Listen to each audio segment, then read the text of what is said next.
What's up? This your boy Markell Devon. You rocking with P Cooley, and this is Underrated. When did you start rapping? Great question, bro. I actually started rapping since like the age of 3. I was the one rapping ABCs and the Cat in the Hat books. What artists influenced you around that time, or what artists influence you even today?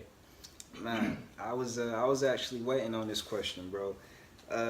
Somebody I don't think you would think I would say right off, but Bow Wow was one of my big inspirations growing up. Not particularly his music right now, but I always loved his confidence, and that's something that I try to portray on my everyday moves as an artist, especially in my music.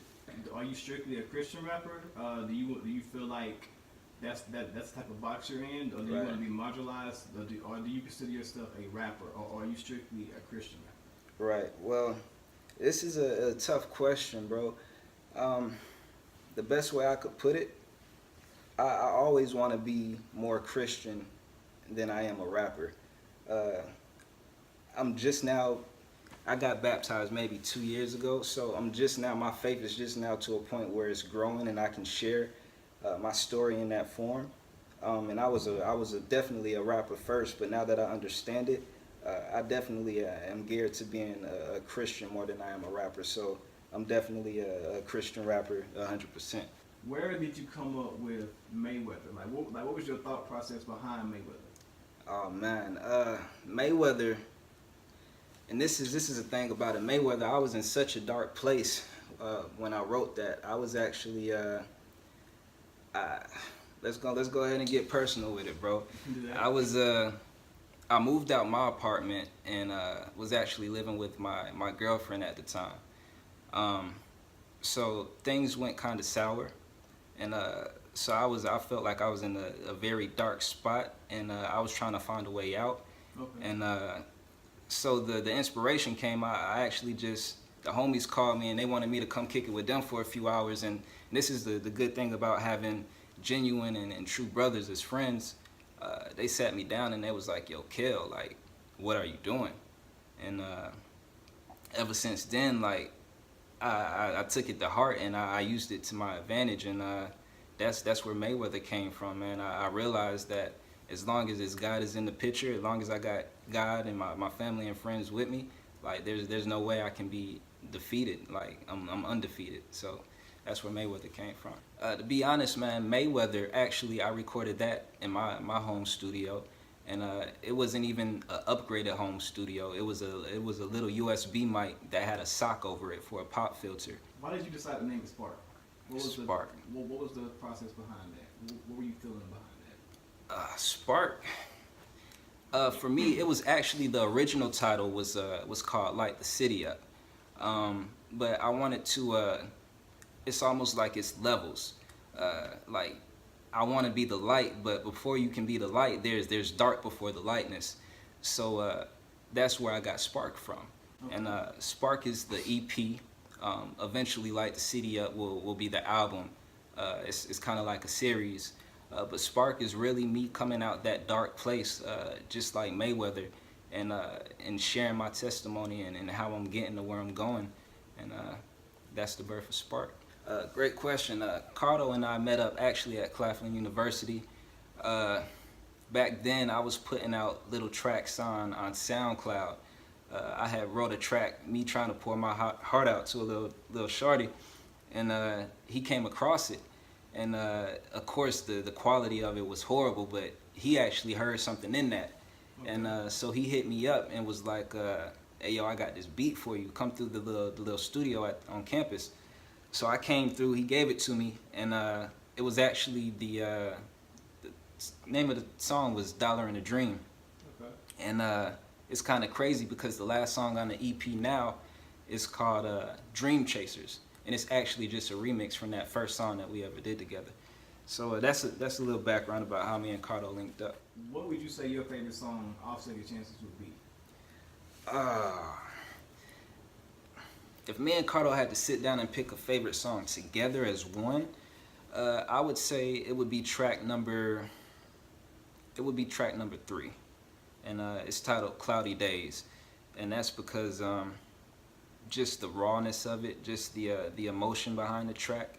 And again, we've been kicking it now for 5 or 6 years, so it's more like a brotherhood situation now. So we know things about each other that just some artists, when they collaborate, they don't have that same connection. So with Cloudy Days, we were able to show that in a special way, and I think that's what we'll choose. Ohana means family, and family means nobody gets left behind. So if you're a part of the team, that's what we represent. And so if I'm eating, he eating. If I need something and he got it, I'm gonna hit him up and he got me, and vice versa. Crazy story behind that. In my little studio room, I actually went to I had in mind to go to Spencer's to get like a little Space Jam poster. The crazy thing is, I came back not with the Space Jam poster. I came back with a Lilo and Stitch poster, and it's kind of crazy because the Lilo and Stitch had like the space-looking background, just like Space Jam. Okay. But when I unrolled it, I was mad. Like, I was angry. Like, I just paid like $10 for this poster, and it's not the one I wanted. So I wrote it back up, threw it in the corner, didn't think too much of it. Came back maybe a couple weeks later, and I looked at it, and it kind of hit me, like the meaning behind it. And I was like, it's super childish, but like this meaning is they definitely put a message on there. And again, it basically said Ohana means family, and family means nobody gets left behind. And so that's everything I want to exempt in my music. Like, that's what I'm basing this whole thing off. Absolutely. With Atlanta, Nashville being just a couple hours away, and we're like in between the two, we're definitely we're in a good spot to where we can sprout and grow. But right now, we're definitely simply underrated right now, and that's something that has to change. It used to, but when I understood the reason why I'm doing this, it's not because I understand it's a time and place for everything. So if you're sleeping on me now, that doesn't mean tomorrow or a year from now that you won't notice what God is doing, how this movement is, what Ohana means. So sleep if you want to, man, but we out here. Yes, I'm actually aiming, if I can. Well, again, Second Chances is releasing the 2/22/18 Spark. I'm hoping to follow up in March, and then to wrap it up towards the end of the year, I would love to put out another EP. I don't have a name for it yet, but I'm definitely sitting on some tracks. So definitely a lot more coming this year. 2018 is the year we working. Second Chances is an opportunity, and opportunities don't come too many times, especially when you wasn't ready for it the first time and you know you messed up. You think about that second chance every day. So when the opportunity came for us to work on this project, I seized it. Cardo seized it, and we produced, I feel like, a masterpiece.